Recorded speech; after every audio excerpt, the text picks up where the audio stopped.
ਵਾਹਿਗੁਰੂ ਜੀ ਕਾ ਖਾਲਸਾ ਵਾਹਿਗੁਰੂ ਜੀ ਕੀ ਫਤਿਹ। ਇਸ ਚੌਥੇ ਭਾਗ ਅੰਦਰ ਇੰਦਰ ਸਿੰਘ ਘੱਗੇ ਦੀ ਬੁਖਲਾਈ ਹੋਈ ਮਨੋਸਥਿਤੀ ਵਿੱਚੋਂ ਨਿਕਲੇ ਬੇਸਿਰ ਪੈਰ ਸ਼ੰਕਿਆਂ ਦਾ ਜਵਾਬ ਦੇ ਰਿਹਾ। ਇਸ ਦੇ ਬੋਲਣ ਵਿੱਚ ਹੜਬੜਾਹਟ ਦੀ ਪਹਿਲਾਂ ਮਿਸਾਲ ਵੇਖੋ। ਮਸਕੀਨ ਜੀ ਦੇ ਅਕਾਲ ਚਲਾਣੇ ਦਾ ਸਮਾਂ 18 ਫਰਵਰੀ ਸੰਨ 2005 ਹੈ।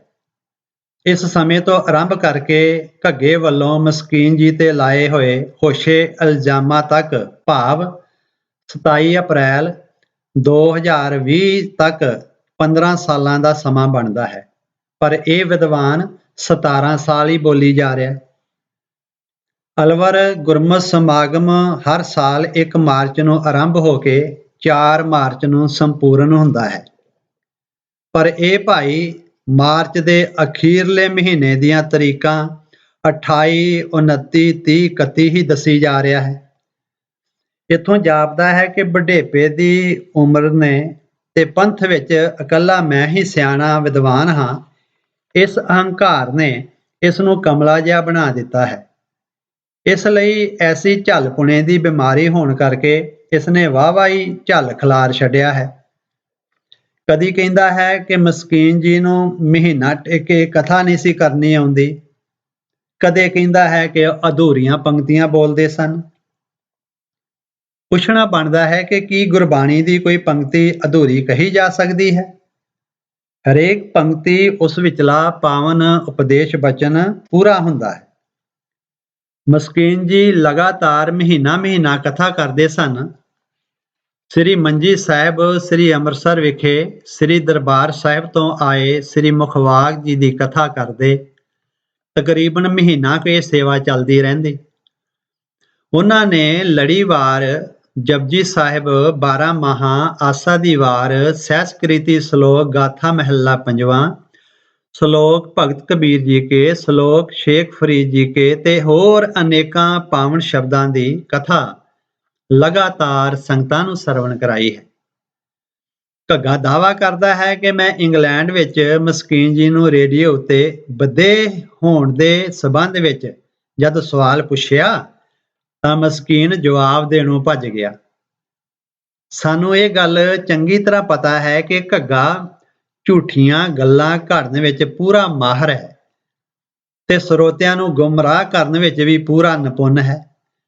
ਜੇਕਰ ਇਸ ਨੇ ਕੋਈ ਸਵਾਲ ਪੁੱਛਿਆ ਹੁੰਦਾ ਤਾਂ ਉਸ ਦੀ ਰਿਕਾਰਡਿੰਗ ਵੀ ਇਹਨੇ ਸਬੂਤ ਵਜੋਂ ਸੰਭਾਲ ਕੇ ਰੱਖਣੀ ਸੀ, ਕਿਉਂਕਿ ਇਹੋ ਜਿਹਾ ਸ਼ਾਤਰ ਬੰਦਾ ਰਿਕਾਰਡਿੰਗ ਵੱਲੋਂ ਅਵੇਸਲਾਪਨ ਨਹੀਂ ਕਰ ਸਕਦਾ, ਤੇ ਉਹ ਵੀ ਮਸਕੀਨ ਜੀ ਨੂੰ ਸਵਾਲ ਪੁੱਛਣ ਦੇ ਮਾਮਲੇ ਵਿੱਚ।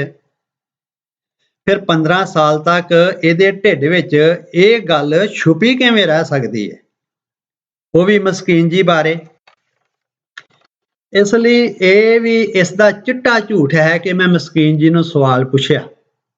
ਤੇ ਜਿੱਥੋਂ ਤੱਕ ਹੁਣ ਵਧੇ ਹੋ ਜਾਣ ਦਾ ਸਬੰਧ ਹੈ, ਸਿੱਖ ਪੰਥ ਦੇ ਮਹਾਨ ਵਿਦਵਾਨ ਭਾਈ ਕਾਹਨ ਸਿੰਘ ਨਾਭਾ ਜੀ ਨੇ 18 ਸਿੱਧੀਆਂ ਦੀ ਵਿਆਖਿਆ ਮਹਾਨ ਕੋਸ਼ ਵਿੱਚ ਕੀਤੀ ਹੈ। ਇੱਕ ਸਿੱਧੀ ਬਾਰੇ ਉਹ ਲਿਖਦੇ ਹਨ, ਕਾਮ ਰੂਪ ਭਾਵ ਜਿਹਾ ਮਨ ਚਾਹੇ ਰੂਪ ਧਾਰਨਾ। ਮਹਾਨ ਕੋਸ਼ ਵਿੱਚੋਂ ਇਸ ਬਾਰੇ ਕੀ ਘੱਗੇ ਨੇ ਪੜ੍ਹਿਆ ਨਹੀਂ ਹੋਵੇਗਾ? ਜੇ ਨਹੀਂ ਪੜ੍ਹਿਆ ਤੇ ਹੁਣ ਜ਼ਰੂਰ ਪੜ੍ਹ ਲੈਣਾ ਚਾਹੀਦਾ ਹੈ। ਭਾਈ ਗੁਰਦਾਸ ਜੀ ਨੇ ਆਪਣੀ ਪਹਿਲੀ ਵਾਰ ਵਿੱਚ ਗੁਰੂ ਨਾਨਕ ਸਾਹਿਬ ਜੀ ਦੀ ਅਚਲ ਵਟਾਲੇ ਸਿੱਧਾਂ ਨਾਲ ਹੋਈ ਗੋਸ਼ਟ ਦਾ ਜ਼ਿਕਰ ਕੀਤਾ ਹੈ ਕਿ ਵਿਚਾਰ ਚਰਚਾ ਕਰਨ ਤੋਂ ਹਾਰੇ ਤੇ ਹਤਾਸ਼ੇ ਹੋਏ ਜੋਗੀਆਂ ਨੇ ਸਿੱਧੀਆਂ ਕਰਾਮਾਤਾਂ ਰਾਹੀਂ ਗੁਰੂ ਨਾਨਕ ਦੇਵ ਜੀ ਨੂੰ ਡਰਾਉਣ ਤੇ ਭਰਮਾਉਣ ਲਈ ਕਈ ਰੂਪ ਵਟਾ ਲਏ। ਭਾਈ ਗੁਰਦਾਸ ਸਾਹਿਬ ਜੀ ਲਿਖਦੇ ਹਨ, ਰੂਪ ਵਟਾਏ ਜੋਗੀਆਂ ਸਿੰਘ ਬਾਗ ਬਹੁ ਚਲਤ ਦਿਖਾਈ, ਇੱਕ ਪਰ ਕਰਕੇ ਉਡਰਨ ਪੰਖੀ ਜਿਵੈ ਰਹੇ ਲੀਲਾਈ। ਇਕ ਨਾ ਨਾਗ ਹੋਏ ਪੌਣ ਛੋੜਿਆ, ਇਕ ਨਾ ਵਰਖਾ ਅਗਨ ਵਸਾਈ। ਤਾਰੇ ਤੋੜੇ ਭੰਗਰ ਨਾਥ, ਇੱਕ ਚੜ ਮਿਰਗਾਨੀ ਜਲ ਤਰ ਜਾਈ। ਸਿੱਧਾ ਅਗਨ ਬੁਝੇ ਬੁਝਾਈ। ਪਹਿਲੀ ਵਾਰ ਦੀ 41ਵੀਂ ਪੌੜੀ।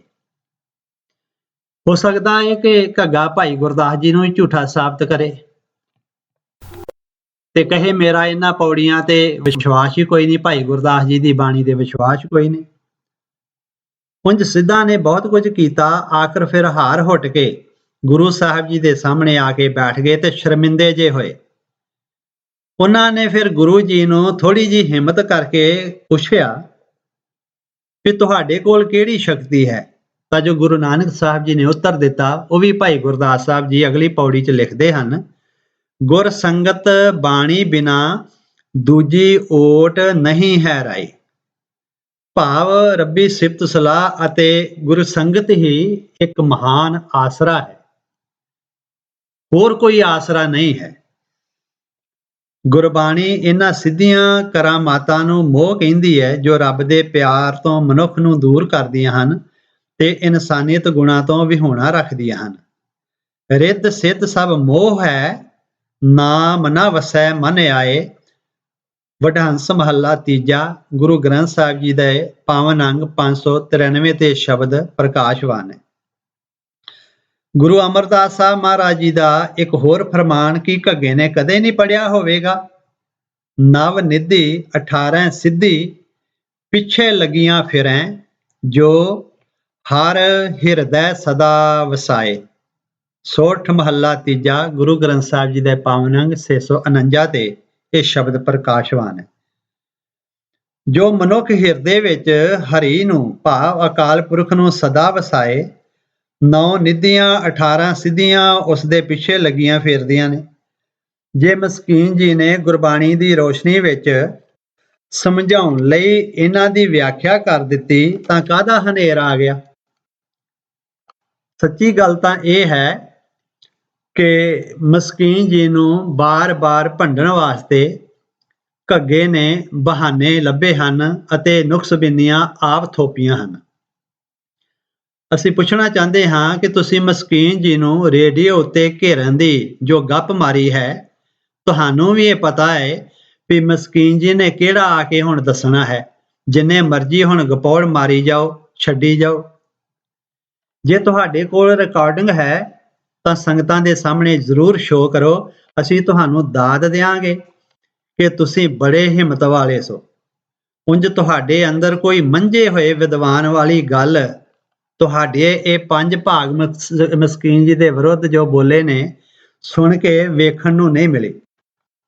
ਤੁਸੀਂ ਤਾਂ ਗੁਰਬਾਣੀ ਨੂੰ ਵੀ ਸਾਇੰਸ ਦੀ ਪਾਣ ਚੜਾਉਣ ਦੀ ਨੀਚਤਾਈ ਕੀਤੀ ਹੈ। ਆਖੇ ਗੁਰੂ ਅਰਜਨ ਦੇਵ ਜੀ ਪਰਮਾਣੂ ਸ਼ਕਤੀ ਦੀ ਵਿਧੀ ਤੇ ਵਰਤੋਂ ਬਾਰੇ ਦੱਸ ਕੇ ਗਏ ਹਨ ਕਿ ਇੰਜ ਤਰੱਕੀਆਂ ਕਰੋਗੇ। ਪਰਮਾਣੂ ਪਰਜੰਤ ਵਾਲੇ ਇਸ ਸ਼ਬਦ ਦੇ ਅਰਥ ਕਰਨ ਸਮੇਂ ਤੁਹਾਨੂੰ ਹੁਣ ਕਿਉਂ ਨਹੀਂ ਪ੍ਰੋਫੈਸਰ ਸਾਹਿਬ ਸਿੰਘ ਜੀ ਦੇ ਦਰਪਣ ਦਾ ਚੇਤਾ ਆਇਆ? ਦਰਪਣ ਵਿੱਚ ਲਿਖੇ ਅਰਥ ਕਿਉਂ ਨਹੀਂ ਤੁਸੀਂ ਸੰਗਤਾਂ ਨੂੰ ਸੁਣਾਏ? ਤੇ ਕਾਹਲੀ ਵਿੱਚ ਆਪਣੀ ਨਾਸਮਝੀ ਨੂੰ ਗੁਰਮਤਿ ਦਾ ਸਿਧਾਂਤ ਬਣਾ ਕੇ ਸੁਣਾਉਣ ਲੱਗ ਪਏ ਹੋ।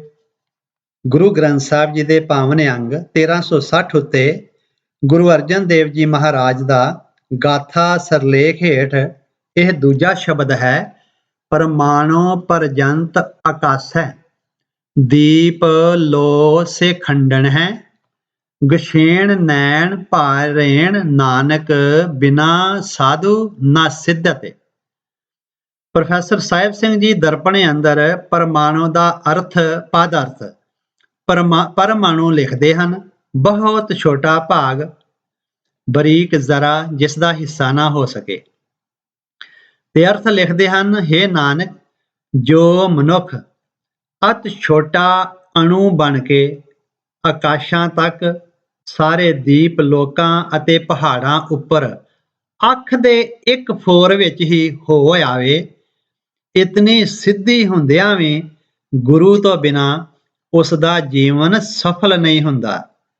ਘੱਗਾ ਜੀ, ਜਿਹੜੀ ਪਰਮਾਣੂ ਦੀ ਅਸੀਮ ਸ਼ਕਤੀ ਦੀ ਵਿਧੀ ਤੇ ਵਰਤੋਂ ਵਾਲੇ ਮਨਮਤੀ ਅਰਥ ਕਰਕੇ ਗੁਰੂ ਅਰਜਨ ਦੇਵ ਜੀ ਨਾਲ ਜੋੜਨ ਦੀ ਕੁਚੇਸ਼ਟਾ ਕਰ ਰਹੇ ਹੋ, ਉਹਦੇ ਪਿੱਛੇ ਤੁਹਾਡੀ ਬਦਨੀਅਤ ਸਾਫ਼ ਨਜ਼ਰ ਆ ਰਹੀ ਹੈ ਕਿ ਤੁਸੀਂ ਸਿੱਧਾਂ ਦੀਆਂ 18 ਸਿੱਧੀਆਂ ਨੂੰ ਰੱਦ ਕਰਨ ਵਿੱਚ ਹੀ ਵਿਦਵਤਾ ਸਮਝ ਬੈਠੇ ਹੋ। ਤੇ ਇਸ ਸ਼ਲੋਕ ਦੀ ਜੋ ਅਸਲ ਵਿਆਖਿਆ ਹੈ ਤੇ ਅਸਲ ਅਰਥ ਨੇ, ਉਹਨਾਂ ਨੂੰ ਅਣਦੇਖੀ ਕਰਕੇ, ਮਨਮਤੀ ਵਿਆਖਿਆ ਕਰਕੇ, ਵਿਗਿਆਨ ਦੀ ਰੰਗਤ ਦੇ ਕੇ ਗੁਰੂ ਅਰਜਨ ਦੇਵ ਜੀ ਨੂੰ ਆਪਣਾ ਪਿਛਲੱਗ ਬਣਾਉਣ ਦਾ ਬੱਜਰ ਗੁਨਾਹ ਕਰ ਰਹੇ ਹੋ। ਸਿੱਧੀਆਂ ਦੀ ਮਾਇਆਵਾਦੀ ਹੋਂਦ ਤੋਂ ਗੁਰਬਾਣੀ ਨੇ ਮਨੁੱਖ ਨੂੰ ਕੱਢ ਕੇ ਇੱਕ ਅਕਾਲ ਪੁਰਖ ਜੀ ਦੀ ਭਗਤੀ ਤੇ ਮਾਨਵਤਾ ਦੀ ਸੇਵਾ ਵਿੱਚ ਲਾਇਆ ਹੈ। ਇਹ ਸਿਧਾਂਤ ਪ੍ਰਚਾਰਨ ਦੀ ਬਜਾਏ ਤੁਸੀਂ ਸਿੱਧੀਆਂ ਨੂੰ ਰੱਦ ਕਰਨ ਵੱਲ ਤੁਰ ਪਏ। ਤੁਹਾਡੀ ਵਿਗਿਆਨ ਸਾਇੰਸ ਤਾਂ ਅਕਾਲ ਪੁਰਖ ਜੀ ਦੀ ਹੋਂਦ ਹਸਤੀ ਨੂੰ ਮੰਨਣ ਤੋਂ ਹੀ ਇਨਕਾਰੀ ਹੈ, ਤੇ ਫਿਰ ਗੁਰਬਾਣੀ ਦੇ ਅਰਥ ਵਿਗਿਆਨਕ ਕਰਨ ਦੀ ਤੁਹਾਡੀ ਕੀ ਮਜਬੂਰੀ ਹੈ? ਗੁਰਬਾਣੀ ਦੇ ਅਰਥ ਯਥਾਰਥਕ ਤਾਂ ਹੋ ਸਕਦੇ ਹਨ। ਉਂਝ ਅਸੀਂ ਵਿਗਿਆਨ ਦੀਆਂ ਮਹਾਨ ਉਪਲਬਧੀਆਂ ਦਾ ਸਤਿਕਾਰ ਕਰਦੇ ਹਾਂ, ਪਰ ਵਿਗਿਆਨ ਨੂੰ ਗੁਰਬਾਣੀ ਦੇ ਅਰਥਾਂ ਦੀ ਕਸਵੱਟੀ ਨਹੀਂ ਬਣਾਇਆ ਜਾ ਸਕਦਾ।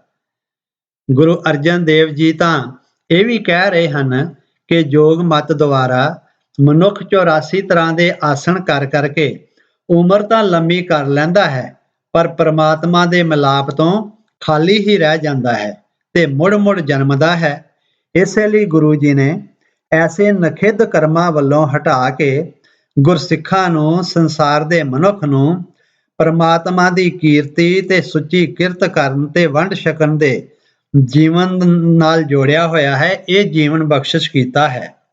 ਉਂਝ ਸਤਿਗੁਰੂ ਜੀ ਫਰਮਾਨ ਕਰਦੇ ਨੇ, ਜੋਗ ਸਿੱਧ ਆਸਣ 84 ਇਹ ਵੀ ਕਰ ਕਰ ਰਿਹਾ, ਵੱਡੀ ਆਰਜਾ ਫਿਰ ਜਨਮੈ, ਹਰਸਿਓ ਸੰਗ ਨਾ ਗਹਿਆ। ਸੋਰਠ ਰਾਗ ਅੰਦਰ ਇਹ ਪਾਵਨ ਸ਼ਬਦ ਗੁਰੂ ਗ੍ਰੰਥ ਸਾਹਿਬ ਜੀ ਦੇ ਪਵਿੱਤਰ ਅੰਗ 641 ਤੇ ਸੁਭਾਏਮਾਨ ਹੈ। ਪਰ ਤੁਸੀਂ ਕਮੀਨਗੀ ਕਰਨੀ ਸੀ ਮਸਕੀਨ ਜੀ ਨੂੰ ਭੰਡਣ ਵਾਸਤੇ, ਇਸ ਕਰਕੇ ਵਿਦੇਹ ਦਾ ਰੋਣਾ ਲੈ ਬੈਠੇ।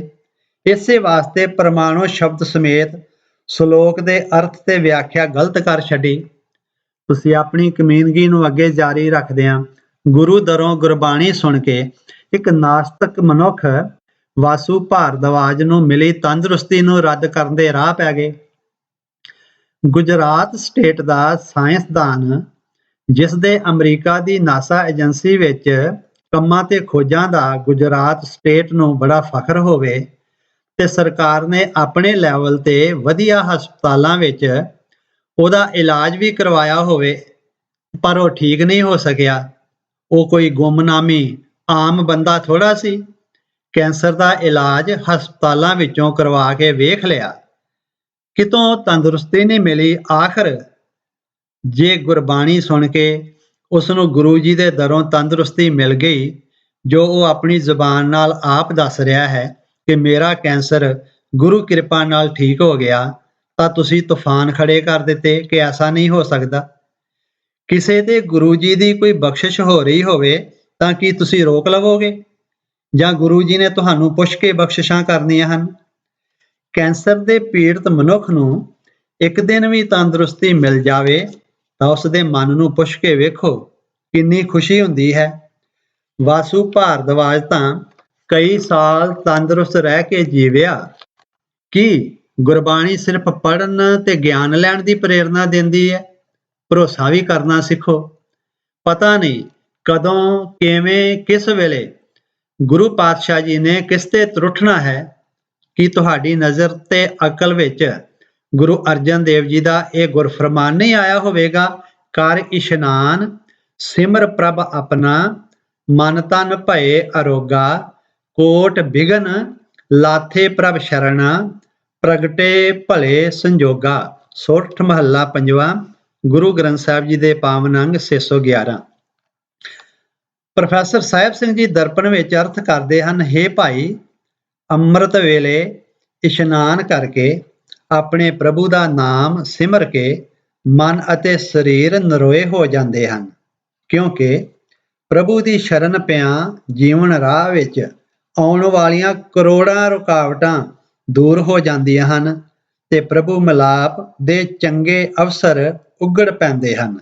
ਘੱਗਾ ਜੀ, ਤੁਹਾਡੀਆਂ ਆਪ ਘੜੀਆਂ ਤੇ ਬਣਾਈਆਂ ਕਸਵੱਟੀਆਂ ਤੇ ਗੁਰੂ ਤੇ ਰੱਬ ਨੂੰ ਕਿਵੇਂ ਪਰਖਿਆ ਜਾਵੇ?